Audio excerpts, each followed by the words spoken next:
like 15 minutes, and then we got to like the data privacy and like privacy policies and whatnot. So we go to a lot to protect our customers' data. One, we use enterprise-grade DigitalOcean servers. Like these things are ridiculously secure. Like we have a huge company managing the security there. Like the risk of like the threat at that level is state. Like we're talking like Russia wants to hack you, not like Joe Schmo, right? Like you got to have significant resources to crack their servers.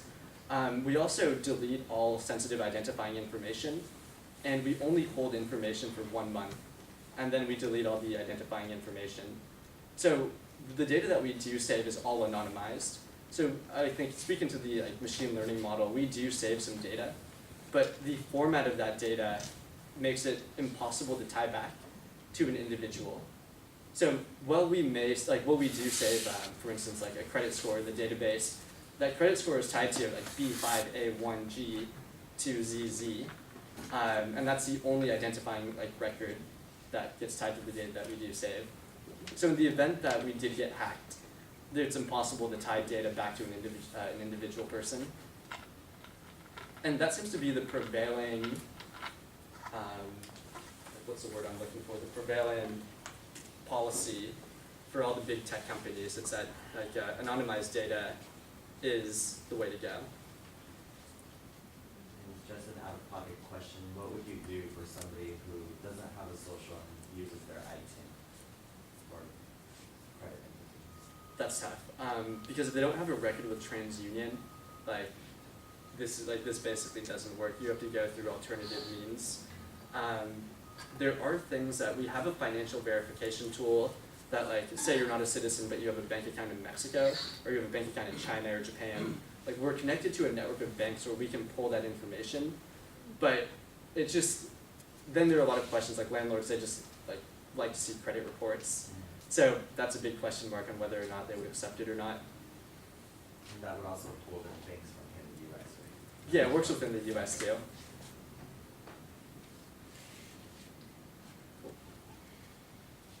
From a consumer or landlord marketing standpoint, how do you plan to overcome the consumer learning curve, trying to introduce this type of product and service to clients and also landlords across the board? Just because typically, beta testers and things like that, they might have 5-10 minutes on the phone with them, and try to explain a concept like this is, I'm sure you'd see it takes time to usually kind of go through all those different questions and variances, and also just kind of break the system of just using TransUnion alone rather than using Finret. Do you have a marketing strategy in place to implement those kind of factors? So I think it's the two-part answer. One is that we focus a lot on UI UX. If you look at the flow, there are only two important buttons. There's the register, then you fill out a form, right? And then there's this one send report button. So what we've done is we've tried to make the process as simple as possible. On top of that, we're working on an education platform. It's basically a 1-minute video that's hey, here's how you get started, here's what to expect.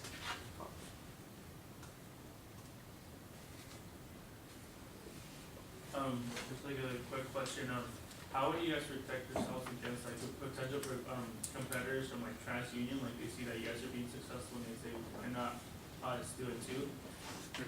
What do you think would be a way that you guys can differentiate yourselves from somebody who's trying to just copy what you guys do? All right, so that's the hardest question. You asked the hard question. He asked the hardest question. Honestly, there's not a hell of a lot you can do. Especially with these tech companies, web companies, to get a patent on a flow is near impossible. We tried to look into patents to see if we could do that. That didn't work out. We may be able to patent a small algorithm thing, but to get a broad patent on the system would not really work out. So what we're relying on is basically speed. We developed everything in-house. We have a tiny team, so we can respond to market changes very quickly. We can iterate very quickly, faster than these big companies. So right now, the reason that I think we'll win over TransUnion is that we have the ability to take the product to market, test it, iterate, and then find a better product market fit. Hopefully TransUnion acquires us. Yeah, that's they it would work out in the long term where like the fees would kind of cancel out for like the TransUnion fees to you guys, and then it would just work together. Like people could already know TransUnion, just like pull up from them, and then like property managers will Finret, part of TransUnion will not just use them. Yeah. I feel like you said it makes sense in the future. Yeah, definitely. I think I saw his hand first. I don't know if this really makes sense, but like you're talking about like acquiring, which I think would be maybe a good exit strategy. Like, would you, since you work for Zillow, you said, Yeah. right? Would that be a consideration? Because I feel like that would be all one platform. Like if I can go, because it sounds like I have to go out, find the landlord, come back, and then enter that into the report. Like if you had like all one platform where I could see all the apartments in one like online space, and then go ahead and enter that into Finret or whatever. If it's the same platform, would you ever consider that? Or? Yeah, Zillow is definitely a potential exit option, a potential buyer. Speaking of acquisition, it's an interesting, like 3 to 5 year exit strategy, or even sooner than that, able to, get rid of the company. But instead of that, something that might be more lucrative and also still allow you to kind of keep control would be the idea of licensing. More looking at your business on an enterprise level after you've developed the fundamental business practices and idea and shows that, yeah, this idea works, licensing it out to larger corporations on an enterprise level like TransUnion, like Zillow, and doing large-based licensing agreements. I mean, that's really, I think, where you'd see a lot more profitability than an acquisition-based end-of-life strategy. With licensing agreements, when you get onto an enterprise level, you can get huge reoccurring contracts of a 2 to 5 year reoccurring contract. So it's basically you made you smooge and you booge, few meetings, they sign a contract, and then you have a license agreement for a short-term period. If it goes well, they'll extend it to a 5-year term, and then it's just re-signing that contract every 5 years. In the meantime, you're just keeping base of your servers, you're keeping track, you can maybe cut half your team, because it's really just a much more minimalized base service. And the people doing all the heavy lifting and all the stuff that no one wants to do would be TransUnion, Zillow, maybe even you could do it out to real estate brokers for trying to implement it as a much long-term down-the-road strategy for real estate agents when it comes to home buying, and how they can help integrate that around the banks for loans and mortgages. That's a way down the road idea, but licensing agreements can be hugely profitable, much more than acquisition. Because acquisition, you get a one-time fee, here's your money, maybe they keep you and your team on, maybe they fire half the team and they just keep the engineers. Really, it's up to whoever purchases. Licensing, you still have, it's still Finret, still your company. Would you be more intrigued to do that as a long-term growth strategy rather than being acquired by a large base Fortune 500? Yeah, I mean, the way that you just put it made it sound pretty awesome. That sounded pretty great. Like it's hard. The question is, what is it that you're licensing? Yeah, my question is like, okay, so like how viable is it? And the space that we're in is pretty competitive, right? Like I think one of the first things with the licensing was like, okay, well, if they're gonna pay that much per year, why wouldn't they just build it themselves, right? Or why wouldn't they, like, yeah, I mean, that would be probably be. Because you're in because you're in beta stages and you're still looking for something to patent, I guarantee you there is something you can patent with this idea. Maybe not the whole big stream of it, but something so special and unique that really, I'd say maybe that'd be something to dig out with the team that you can patent, and then apply for that patent, get that going, and then that would be really the reason why they couldn't build their own Finret. They could build a similar, because anyone could build a similar, because that's not patentable. But something that makes your idea very specific.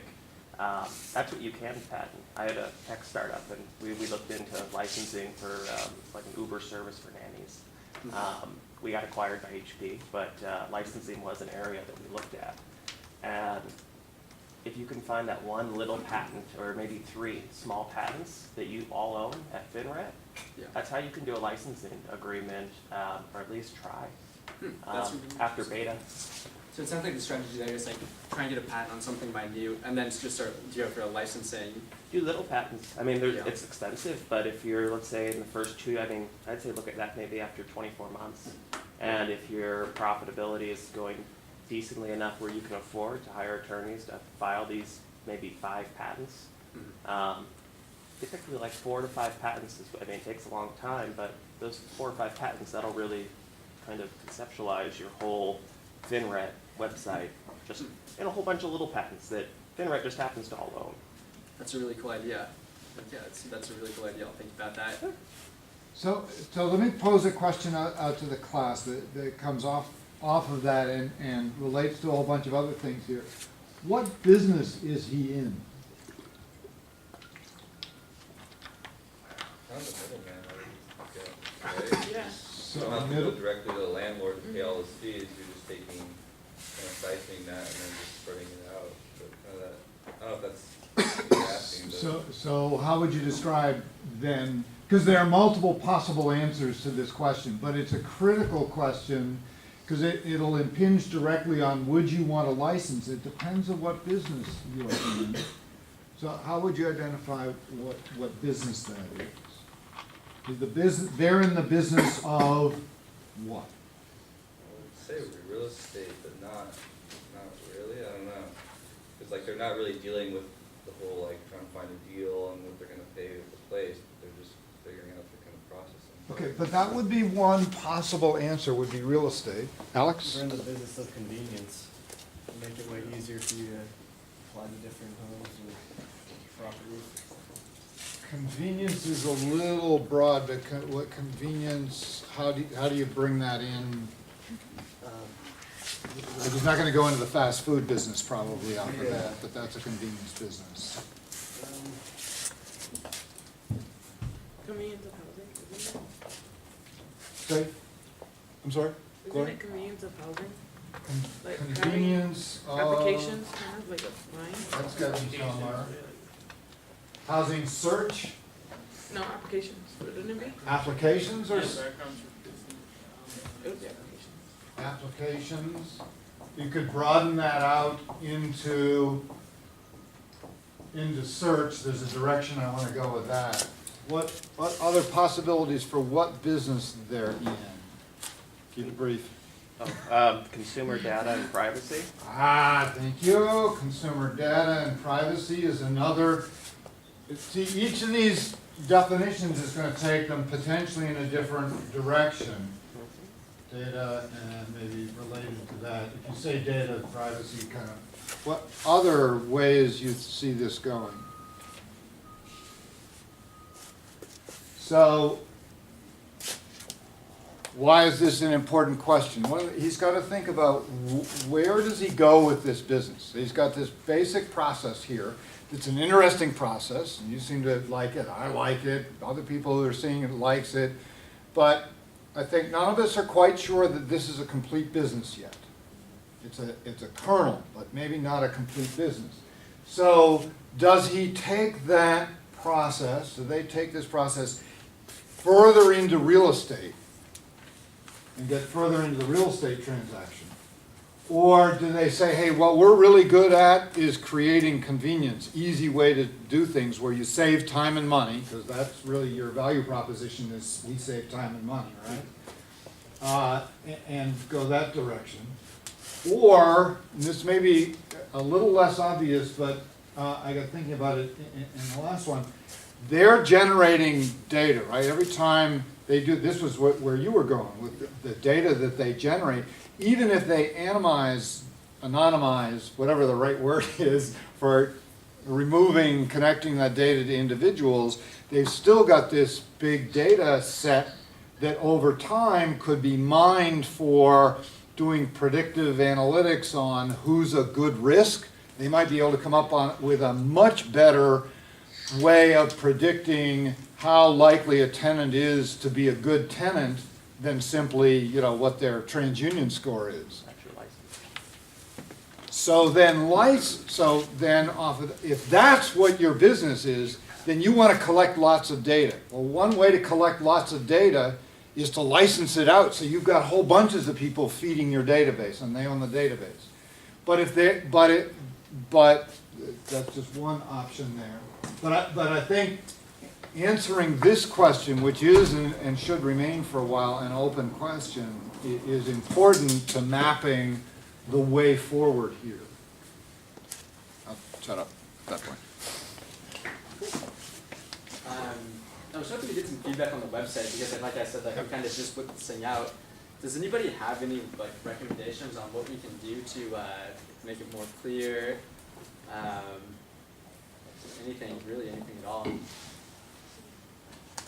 Why don't you do a tour, a page by page sort of tour of it? Okay, right on. So this is the tenant dashboard. You can come here and review your information. Is there anything? I guess I think this is one too. Is there anything right here, like on this page, that you guys would change or you could make more clear?